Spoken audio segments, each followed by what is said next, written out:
手紙ヤギの編み会にようこそ。お手紙ヤギです。ハッシュタグお手紙ヤギの編み会は、編み物をしながら気の向くままにおしゃべりをするという編み会のようなスタイルの動画です。皆さんもお茶とおやつと編みかけをご用意して編み物の時間を一緒に楽しみましょう。それでは始めます。小さいモチーフをつないで作るプルオーバー、さらに腹筋50回ぐらいやるっていうずっと表編みしてる感じ、謎の達成感がある。この動画が公開されるのは2024年の5月5日、ゴールデンウィークの真っ只中なんですけど、この4月から環境がガラッと変わった方はようやく少し慣れてきて一休みっていう気分なんでしょうか。この時期なんとなく気持ちが沈みがちになる方も少なくないんじゃないかなと思います。私も結構苦手な時期なんですけど、なので先日インスタグラムのストーリーでフォロワーさんにこんな質問を投げかけてみました。気持ちが落ちた時の回復方法を教えてください。そしたらありがたいことに結構いろんなコメントをいただいたので、今日は私が実践しているメンタルの整え方の話も交えながら、いただいたコメントのご紹介をしていこうかなと思っています。よかったら最後までお付き合いください。ということでお話ししていくんですけど、今日おしゃべりしながら編むものについて少しだけご紹介させてください。今日編んでいるのはこういうモチーフなんですけど、かぎ針編みの小さいモチーフをつないで作るプルオーバーのモチーフを編んでいます。これは毎月出しているラベリーの新作パターンをご紹介するランキング形式の動画の2月の回でご紹介したことがあるんですけど、サンドネスガーンのフルールセーターというパターン、サンドネスガーンの DIY という月刊誌のパターンブックに掲載されているパターンなんですけれども、実は私これ本まだ購入できてなくて、見よう見まねで編んでいるっていう感じなんですけど、というのもこのサンドネスの書籍を扱っているのが K2 トグさんっていうオンラインの毛糸屋さんだけなんですね。日本国内だと。私が知らないだけかもしれないんですけど、なので K2 トグさんの方で、このフルールセーターのパターンが載っている号が入荷されるのを待ってたんですけど、なんかどうやらこの号については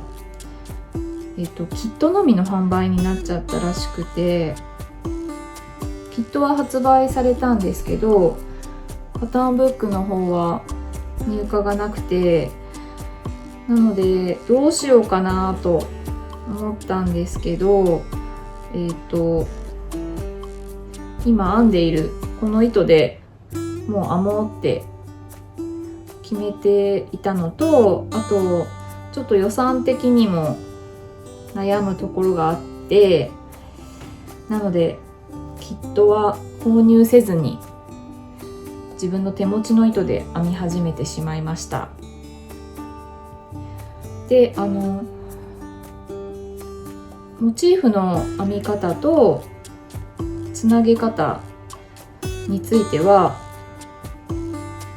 サンドネスガーンの YouTube の公式チャンネルの方で一応チュートリアル動画が出てるんですよね。でそれが多分デンマーク語だと思うんですけど、なので何を言ってるかは全然わからないんですけど、映像だけ見てモチーフを編み始めたという感じです。ということで今日の本題のインスタのストーリーでフォロワーさんに質問してみた、気持ちが落ちた時回復するためにやっていることはありますかという質問に対していただいたコメントをご紹介していこうと思うんですけれども、大きく分けると頭の中を空っぽにする系の人と、逆になんか違うことで頭の中を埋め尽くす系の、なんか大きく分けるとその2つのタイプの方がいるなっていう感じでした。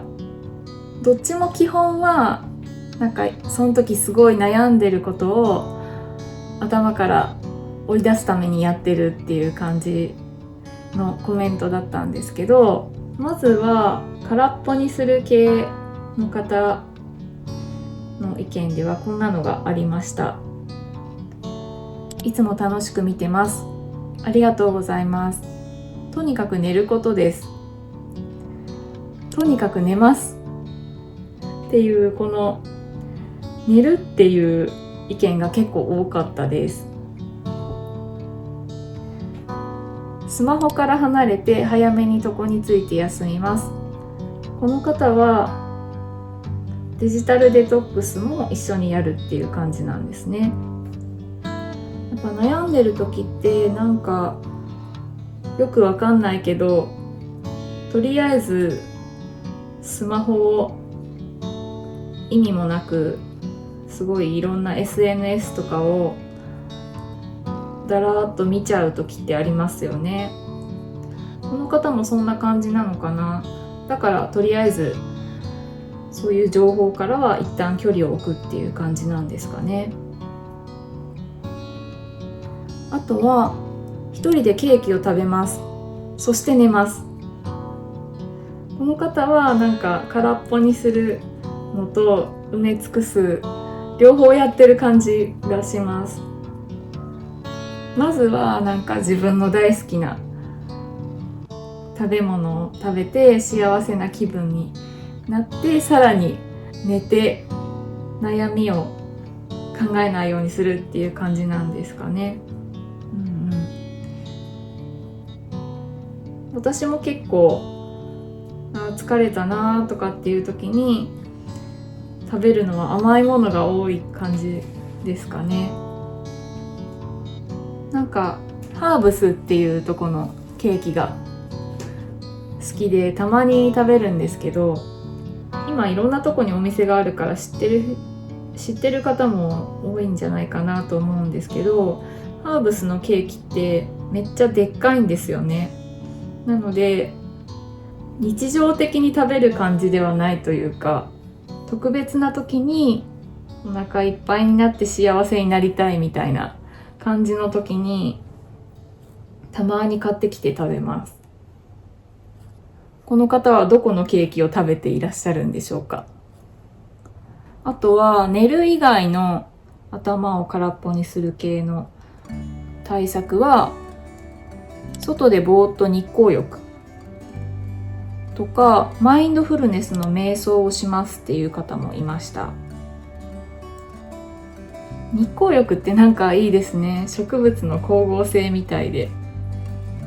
ぱお日様に当たるとなんか気分が晴れるっていうのはありますよね。ちょっと暑くなってくると大変かもしれないけど、今ぐらいの時期だとね、晴れた日にベランダとかでね、ゆっくり椅子に座って本読んだりとかするのもいいかもしれないですね。あと瞑想は、私瞑想だけでやったことっていうのはないんですけど、たまに YouTube で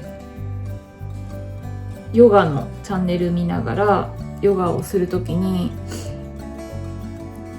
体を動かす前に姿勢整えて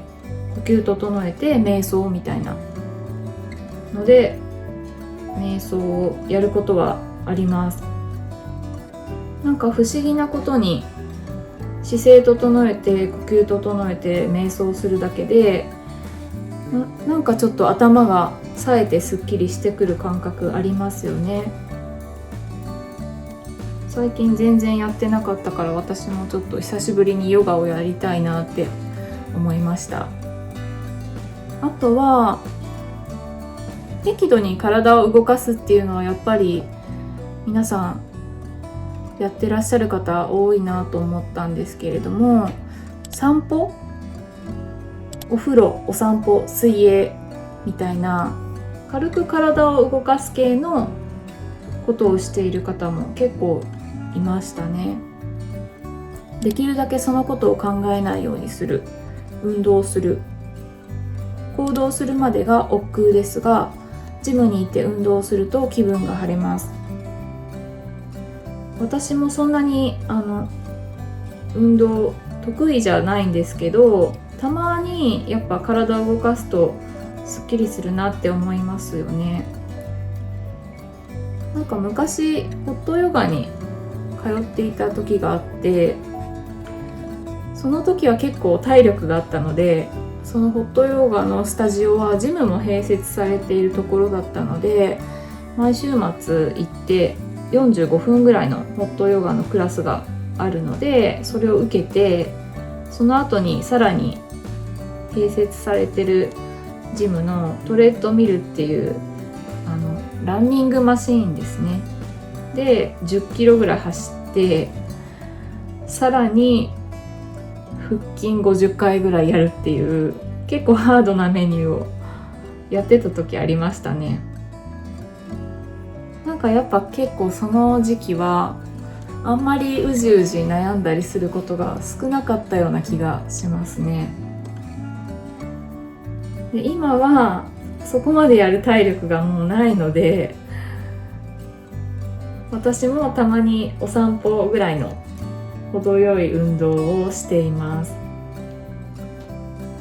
調子が良ければ往復4キロぐらいの道のりを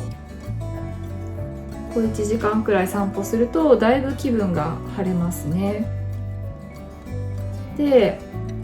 うち結構海が近いので海岸を歩くこともあるんですけど、海だと波音が気持ちよくて、なんか耳から入ってくる音もすごい気分転換になるし、あと砂浜って結構足腰使うので、舗装道路を歩いてるよりだいぶ体力消費するんですよね。なのでたまに海岸を散歩したりしています。次に埋め尽くす系の方のコメントなんですけど、これも結構いろんな意見がありました。面白かったです。美味しいものをたくさん食べて好きなことで頭をいっぱいにしています。好きなことに没頭したり、好きなコンビニスイーツを食べたり、とことん落ち込んでみたり。やっぱ食べ物も強いですよね。気分が落ち込んじゃった時に自分の気持ちを幸せにできるなんか食べ物を一つ決めておいたりするといいかもしれないですね。コンビニスイーツは季節ごとに新商品が出たりして探すのも楽しいかもしれないですね。あとこの方はとことん落ち込んでみたりっていう風にも書いてあるので、結構その時悩んでることにちゃんと向き合う感じの方なのかな。たまにはこう建設的にどうすれば悩みが解消するかみたいな感じで真正面から向き合ってみるっていうのもいいかもしれないですね。あとは香りを楽しみながら温かい紅茶を飲みます。香りに癒されます。ガーデニアやローズマリー、あとはネットで同じ状況の方を検索し対策を考えます。結構香りもリフレッシュするにはいいですよね。飲み物の香りだとなんか一緒に体の中から温めて体も癒されるっていう感じでいいですよね。あと具体的なガーデニアやローズマリー、私ガーデニアっていう香りは嗅いだことがないかもしれないので、なんかどこかで見つけたら嗅いでみたいなと思いました。でこの方も結構同じ状況の方をネットで検索して対策を考えるっておっしゃってるので、この方も結構悩みに正面から向き合うタイプの方なのかな。あとはこれ香りと同じカテゴリーに入れちゃっていいのかわかんないけど、こんな意見もありました。猫吸いをするわかる。これは猫飼ってる方は絶対やるでしょう。なんかうちも猫飼ってるので、たまに迷惑そうな顔をされながら頭を嗅いだりとかしてますけど、猫ってなんかすごいいい匂いしますよね。なんだろう、お日様の匂いというか、すごい癒される香りがします。あとはこれはもうニッターさんならではなんですけど、編み物っていう方もたくさんいらっしゃいました。編み物一択みたいな感じで編み物って書いてくださった方がいらっしゃったのと、あとはお酒を飲みながら編み物オア読書。晩酌もいいですよね。程よい量で気分よくリラックスするには、私もお酒結構好きなので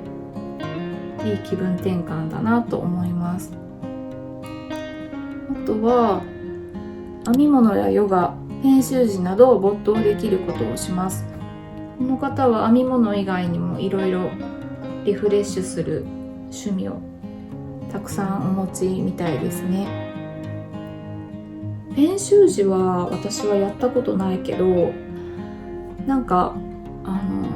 よく自分の気持ちを紙に書き出してみたりするとすっきりするっていう風に言いますよね。その感じでこう写経とかもそうなのかもしれないけど、何かしら紙に何かを書くっていう作業が結構リフレッシュにはいいのかもしれないですね。私も一回写経してみようかな。探してみるといろんなお寺さんで写経会とか座禅とかやってますよね。ああいうのに一回行ってみたいなと思ってるんですよね。なんかお茶会みたいなのは一度行ったことがあって、お茶会と香道っていう香りですね。お線香みたいな、お線香じゃないんだけどこう火をつけて炊くお香の会みたいなのも一度、あれは鎌倉の方だったかな、やっているのを見つけて行ったことがあります。ちょっといつもと違うシチュエーションでそういうのを楽しんでみるのもいいリフレッシュになるかなと思いますね。ちょっと話がそれましたが、編み物をするっていう方の中にはこんなコメントも。すぐに完成する小さい編み物。これは結構なんだろう、編むものって人によって違ってくるかなって思ったんですけど、この方はすぐできて簡単な、すぐに完成する小さい編み物っていうことなので、なんか極力頭を使わないものを悩んでいる時とかは作って小さな達成感を積み重ねてリフレッシュしたいっていう感じなのかな。なんか逆にすっごい複雑なものを編んで、もうその編み方で頭の中をいっぱいにして悩んでる暇をなくしたいみたいな感じの方もいそうですよね。私はどっちだろうな。私はどっちかというと、昔はなんか難しいもので頭の中を忙しくして忘れちゃうっていうのをやってたかなと思うんですけど、最近はこのコメントの方と同じような簡単ですぐできるものっていう感じかな。最近のパターンで言うと、私はプチニットさんのソフィースカーフが結構気分転換の編み物にはいいなと思っていて、すごい簡単な、ずっと表編みしてる感じの編み物なんですけど、こう増し目と減目の段を数えるところだけ程よく頭を使うっていうのがいいなって思っています。あといくつか結構個性的なコメントがあったのでご紹介していこうと思うんですけど、藤子不二雄ミュージアムに行くことっていう方がいましたね。藤子不二雄作品がすごい好きな方なのかな。私まだあることは知ってるけど行ったことがなくて、昔職場で行ってきた人からお土産にアンキパンっていうドラえもんのね、アンキパンっていう道具の同じ形のこんぐらいのちっちゃいラスクをもらったことがあって、それすごい可愛いなと思って、なんかその時に行ってみたいって思ったのが記憶に残ってるんですけど、アンキパンって確かその藤子不二雄ミュージアムの、カフェでも食べれるんじゃなかったんでしたっけ。ちょっと記憶が曖昧なんですけど、確かあったと思うんですよね。もし行ったらそのカフェに行ってみたいなって思っています。せっかく教えてもらったので行ってみたいですね。あとは部屋を真っ暗にして好きな歌手のライブ映像をテレビで見て踊りますっていう方もいました。これ結構わかりますね。私は音楽で好きな人っていうのは今は特にいないんですけど、私の場合は YouTube でお笑いの動画を見て笑って気分転換するっていうのをやっていて、それに近いかなって思いました。ちなみに私はラーメンズがすっごい好きで、ラーメンズの単独公演の映像って YouTube に全部公開されてるんですよね。なのでたまにすごい落ち込んだり頭にくることがあった時とか、たまにそれ見て大笑いして忘れるようにしてます。あとこんな意見もありましたよ。いろんな映画の予告編ばっかり見ます。予告編っていうところがミソですよね。多分その予告編ってなんか本編の中の見どころだけ集めたすっごい面白いダイジェスト版なので、なんかそれをずっと見てると余計なこと考えずに済むのかなっていう感じがしました。私も読書とか映画鑑賞は今ほど編み物に時間を費やしてなかった時は好きで、いろいろ見て、あと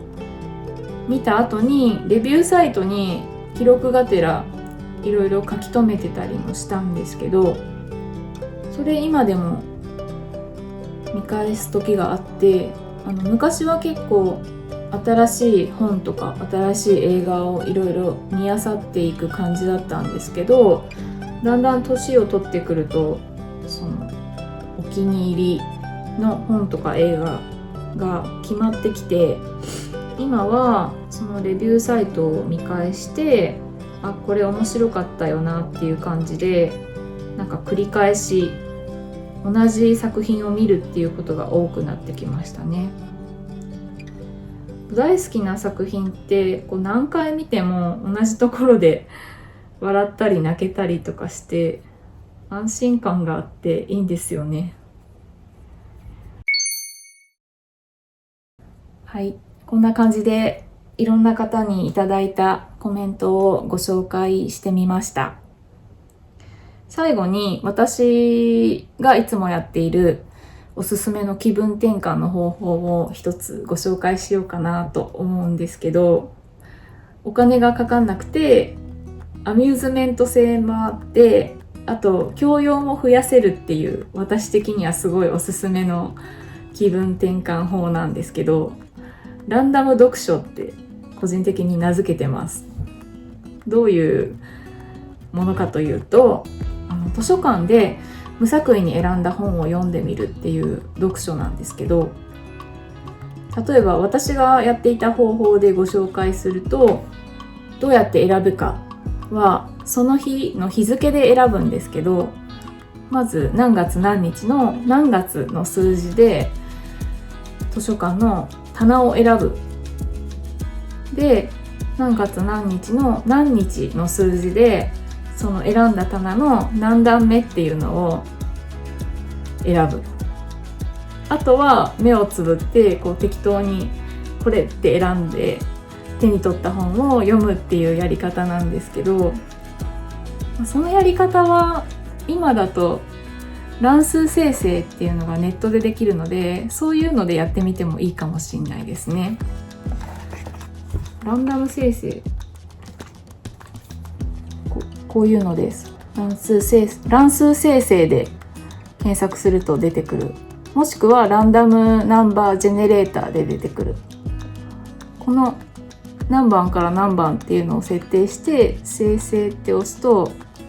適当に数字が出てくるんですよ。こういうので選んでもいいかもしれないっていう、ちょっと話が脱線しましたけど、そんな感じで自分の意思じゃなくて偶然で選んだ本を読んでみるっていう読書なんですけど、なんかそれで自分自身に課してたルールとしては、